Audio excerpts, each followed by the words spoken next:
많이 먹을 거 많이 가져 가면 다 먹고 오세요. 거기 교회에 남겨놓지 말고 바퀴벌레 들어가니까 쥐랑. 샬롬 반갑습니다. 오늘도 어김없이 주님을 예배하러 오신 여러분을 주님의 이름으로 축복하고 환영합니다. 우리 서로 다시 한번 인사할까요? 반갑습니다. 잘 오셨습니다. 주님을 만나는 시간 되기를 소망합니다. 감사합니다. 지난주 열왕기상 2장 초반부 말씀을 통해서 다윗의 유언, 즉 솔로몬에게 하나님의 형통은 하나님을 믿고 의지하며 두려워하지 말고 강한 왕이 되라고 명령하는 모습을 우리가 바라보았었습니다. 오늘은 죄송합니다. 우리가 이 땅을 살아가면서 우리의 삶 속에서 어떻게 영적 분별력을 키울 수 있는지를 열왕기상 2장 후반부 13절에서 25절 말씀을 가지고 영적 분별력이라는 제목으로 하나님의 말씀 선포하겠습니다. 오늘 본문의 사건을 보자면 다윗 왕의 넷째 아들이었던 아도니아가 솔로몬의 왕이 된 후에 솔로몬이 어머니 밧세바에게 다윗 왕을 섬기던 아비삭을 자신의 아내로 달라는 요청을 솔로몬 왕에게 부탁해달라고 하므로 솔로몬 왕에게 처형당하는 사건입니다. 그냥 우리가 문자적으로 성경을 보자면 그게 뭐 큰일이라고 자신의 형제, 자신의 혈육을 죽일까? 라고 생각할 수 있겠지만 이 본문 속에는 엄청난 반전과 음모가 있었음을 함께 알아볼 것입니다. 본문 13절에서 18절을 함께 볼까요? 학기스의 아들 아도니아가 솔로몬의 어머니 밧세바에게 나아온지라 밧세바가 이르되 네가 화평한 목적으로 왔느냐? 대답하되 화평한 목적이니이다. 또 이르되 내가 들을 말씀이 있어 일이 있나이다. 밧세바가 이르되 말하라. 그가 이르되 당신도 아시는 바이거니와 이 왕위는 내 것이었고 온 이스라엘은 다 얼굴을 내게로 향하여 왕으로 삼으려 하였는데 그 왕권이 돌아가 내 아우의 것이 되었음은 여호와께로 말미암음이니이다. 이제 내가 한 가지 소원을 당신에게 구하오니 내 청을 거절하지 마옵소서. 밧세바가 이르되 말하라. 그가 이르되 청하건대 솔로몬 왕에게 말씀하여 그가 수넴 여자 아비삭을 내게 주어 아내를 삼게 하소서. 왕이 당신의 청을 거절하지 아니하리이다. 밧세바가 이르되 좋다. 내가 너를 위하여 왕께 말하리라. 본문 13절을 시작하면서 아도니아는 솔로몬의 어머니인 밧세바를 찾아갑니다. 이제 밧세바는 이스라엘 최초의 태후 왕의 어머니가 되었습니다. 이 말은 밧세바의 권력이 그의 입김이 매우 강해졌다는 것을 의미합니다. 그것을 이용하기 위해 아도니아는 밧세바를 찾아와 이제 자신은 적대적인 관계가 아니라 친교적인 관계, 화평의 목적으로 왔다고 말을 하고 있어요. 그 말을 들은 밧세바는 경계태세를 조금 낮추고 풀고 아도니아의 말 듣기로 결정합니다. 우리가 읽은 개역개정 버전은 이해가 쉽지 않을 수도 있어서 제가 새번역 버전으로 15절을 함께 다시 한번 읽어드릴게요. 어머니께서도 아시다시피 임금의 자리는 저의 것이었고 모든 이스라엘 사람은 제가 임금이 되기를 바라고 있었습니다. 그런데 그 임금의 자리는 주님의 뜻이 있어서 이제 아우의 것이 되었습니다. 어떻게 보면 약간 그럴싸하게 들립니다. 그가 하는 모든 말은 교만하기 짝이 없는 아주 형편없는 거짓말이었어요. 열왕기상 1장 후반부로 다시 돌아가 생각해 봅시다. 아도니아는 다음 왕이 될 수 있는 다윗의 가장 유력한 아들이었습니다. 그리고 스스로 왕이 될 자격이 있다고 생각했어요. 그래서 스스로를 높여서 왕으로 선포하고 돌이킬 수 없는 반역을 저질렀습니다. 그러나 하나님은 하나님의 섭리대로 다윗의 10번째 아들인 솔로몬을 왕으로 세우기로 결정하셨어요. 아도니아는 반역의 죄로 죽임을 당하는 것이 마땅했지만 솔로몬의 아량과 하나님의 자비로 용서를 받았어요. 그렇다면 감사와 겸손함으로 동생이었지만 솔로몬이 이스라엘의 왕이 된 것이 하나님의 뜻임을 인정하고 순종과 도움의 사람으로 서야 하지 않겠습니까? 하지만 아도니아는 여전히 자신이 왕이 되어야 한다는 교만한 마음을 버리지 못했었습니다. 자신의 교만함과 그 야망에 사로잡혀서 하나님께서 선택하신 왕을 무시하고 자신이 왕이 되어야 한다고 믿었습니다. 용서와 은혜 그리고 하나님의 뜻과 역사하심을 전혀 깨닫지 못한 거예요. 그렇기 때문에 여전히 자신의 욕심, 자신의 그 뜻을 이루기 위해 인간적인 방법과 계획을 실행해 나갔던 것입니다. 여기서 우리는 아도니아의 영적 분별력 없음을 그리고 그 우둔함을 볼 수 있습니다. 아도니아는 그의 교만은 조금 위에 이야기하겠지만 그를 죽음으로 이끌었습니다. 이 사건은 영적 분별력이 없음이 얼마나 큰 대가를 치를 수 있는지를 잘 보여주고 있어요. 교만은요, 우리의 영적 분별력을 방해하고 하나님께서 주신 지혜를 잃어버리게 만듭니다. 사랑하는 오션파크 형제자매 여러분, 그런 아도니아의 모습이 혹시 저와 여러분의 모습이 아닙니까? 그동안 수많은 잘못된 말과 행동 그리고 결정으로 심판받고 망해야 하는 우리를 크신 하나님의 은혜와 배려하심으로 용서를 받아 새로운 기회를 주셨음에도 불구하고 깨닫지 못하고 살아가지는 않았습니까? 아니, 아직도 나의 교만함, 불순종과 인간적인 욕심과 분노, 나는 아무 잘못이 없다는 자기의 의를 가지고 다른 사람만을 비난하면서 탓하는 마음을 버리지 못하고 살지는 않고 계십니까? 아도니아가 바로 그런 모습, 그런 마음이었습니다. 회개가 없는 모습, 깨달음이 없는 모습, 용서함과 은혜를 받는 것에 감사하지 못하는 모습, 여전히 자신은 옳고 맞고 왕이 되어야 한다고 고집하는 그런 모습 말입니다. 말씀과 하나님의 은혜에 자신을 볼 수 있어야 하는데 자기 자신의 그러한 변하지 않는 모습을 보지 못하고 결국은 왕이 되고자 하는 반역의 계획으로 아비삭을 밧세바에게 청하는 모습을 지금 보고 있어요. 이어서 계속해서 아도니아의 말을 한번 들어봅시다. 자신의 정당성을 나타낸 아도니아는 밧세바에게 한 가지 소원이 있다고 말합니다. 그리고 그 청을 절대 거절하지 말라고 간곡히 부탁하고 있어요. 그 한 가지 소원이 무엇인가 하면 다윗을 수종들었던 수넴 여인 아비삭을 자신의 아내로 달라고 합니다. 이 말을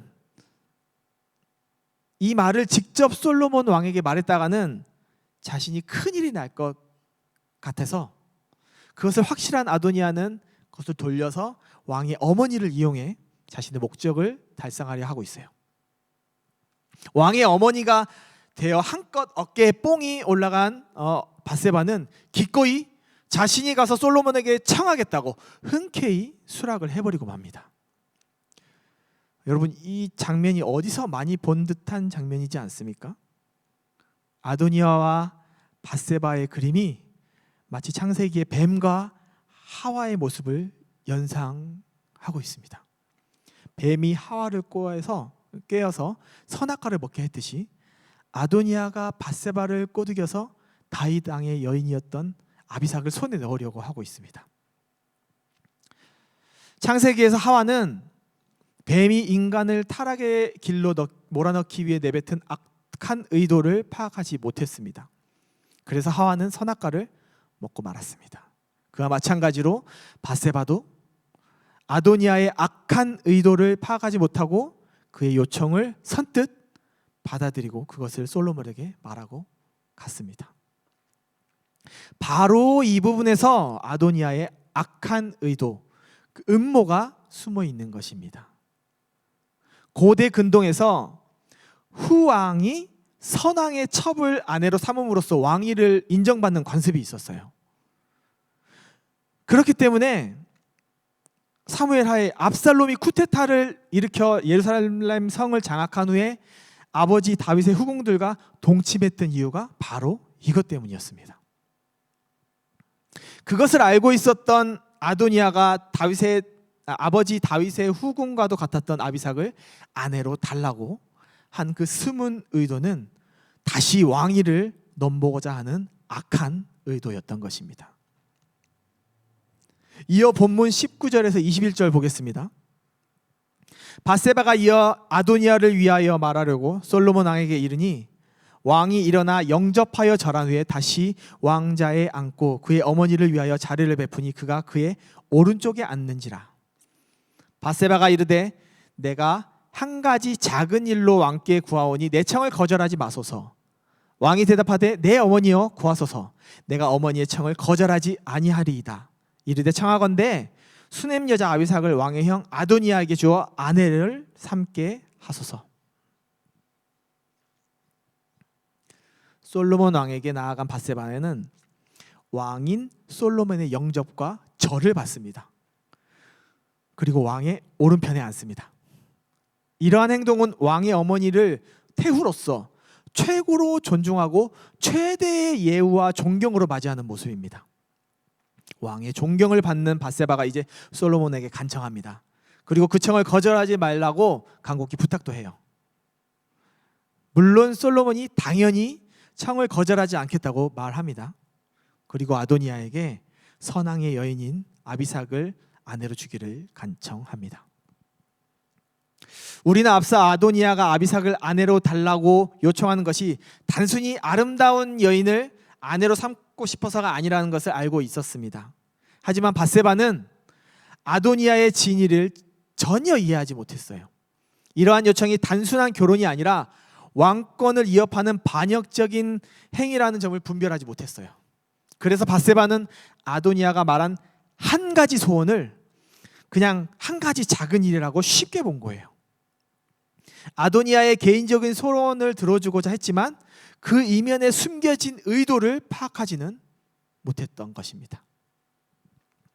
이러한 분별력이 부족한 밧세바가 가진 인식의 한계를 드러내며 밧세바의 부족한 영적 분별력으로 인해서 그 결과 자신의 아들인 솔로몬을 왕을 위협하게 만들고 아도니아의 반역을 도와주는 꼴이 되었어요.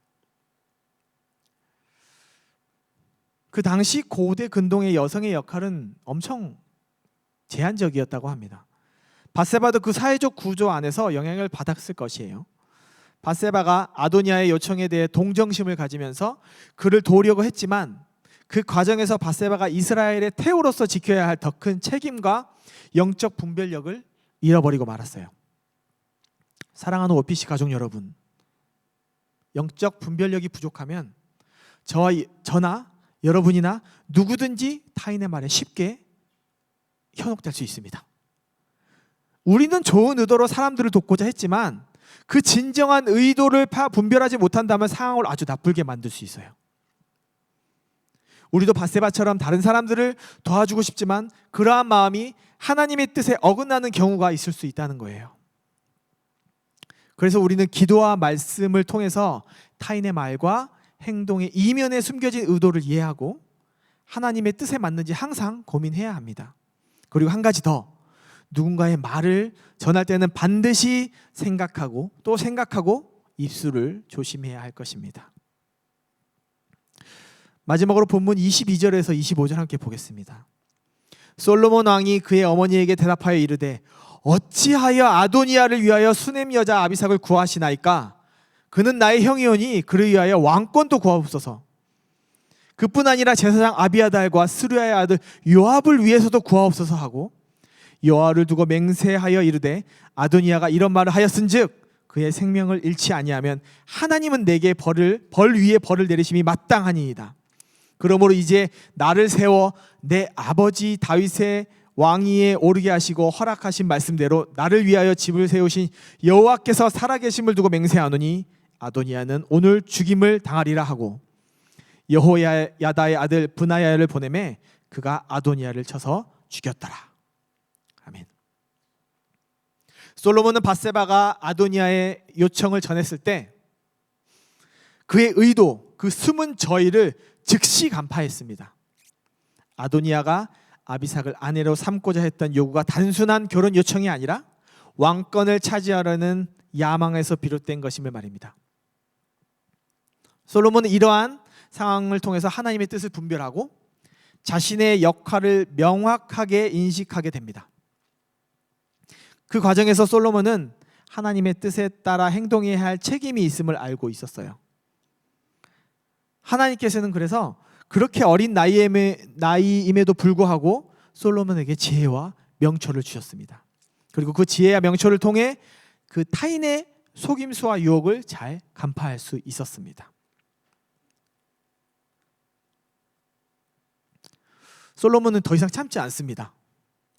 여호야다의 아들 브나야를 보내 아도니아를 처형합니다. 지금 이 상황은 인간적인 모습에 화가 나서 개인적인 감정으로 자신의 형제를 죽인 것이 아닙니다.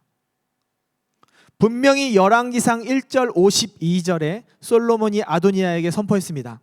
선한 사람이면 그 머리털 하나 상하지 않겠지만 악한 것이 보이면 반드시 죽을 것이라고 말입니다. 아도니아가 처형된 진짜 이유는 아도니아의 요청이 또다시 하나님의 뜻에 정면 도전하는 악임을 알았기 때문입니다. 그리고 왕위를 찬탈하라는 반란이기 이전에 하나님에 대한 악한 의도, 하나님에 대한 반란이 있었기 때문입니다. 그리고 하나님에 대한 반역자를 처단함으로써 하나님께서 세우신 질서를 지키고 하나님께서 세우신 왕권을 보존하며 하나님의 뜻을 따르는 길이었기 때문입니다. 결국 악하고 영적 분별력 없는 아도니아는 처형당하고 민감하고 강한 영적 분별력을 가진 솔로몬은 이스라엘의 왕이 되어 지혜의 왕이 되었습니다. 말씀 한번 마무리하겠습니다. 하나님의 뜻을 따르기 위해서는 영적 분별력이 반드시 필요합니다. 아도니아는 자신의 교만함과 욕망에 사로잡혀 하나님의 뜻을 외면하고 그 결과로 죽음을 맞이하게 되었습니다. 반면 솔로몬은 하나님의 뜻을 분별하고 그것을 지키기 위해 아도니아의 반역을 단호히 처단함으로써 왕국을 지켰습니다. 우리의 신앙생활에서도 아도니아 같은 유혹이 찾아올 때가 있습니다. 사람들은 교묘하게 우리의 약점을 노리며 하나님께서 세우신 질서를 무너뜨리려고 할 것입니다.